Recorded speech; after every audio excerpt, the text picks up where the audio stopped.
दोस्तों नमस्कार, मैं हूँ अर्चना तिवारी। स्वागत करती हूँ अपने YouTube चैनल पे। आप सभी का एक बहुत ही प्यारा द्वार पूजा गीत लेके आई हूँ।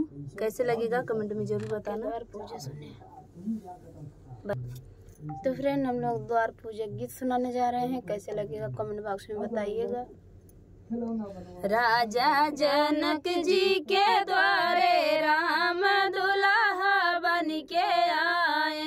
राजा जनक जी के द्वारे राम दुल्हा बन के आए। जब दूल्हे राजा दुअरवा पे आए, जब दूल्हे राजा दुअरवा पे आए, मालिन के लकवा लगाए राम दुल्हा बन के आए।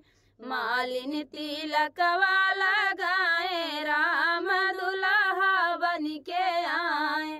राजा जनक जी के द्वारे राम दुल्हा बन के आए। राजा जनक जी के द्वारे राम दुल्हा बन के आए।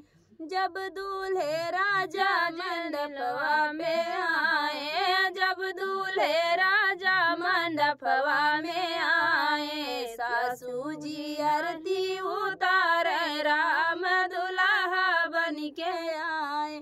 सासू जी आरती उतारे राम दुल्हा बन के आए। राजा जनक जी के द्वारे राम दुल्हा बन के आए।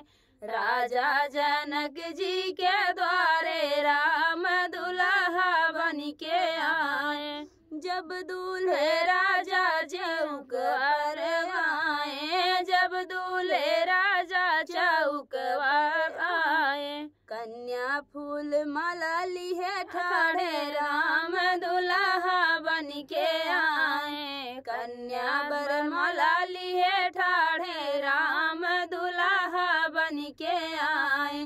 राजा जनक जी के द्वारे राम दुल्हा बन के आए। राजा जनक जी के द्वारे राम दुल्हा बन के आए। तो फ्रेंड, गीत कैसा लगा कमेंट बॉक्स में बताना। फिर मिलते किसी नए गाने के साथ, तब तक के लिए बाय बाय दोस्तों।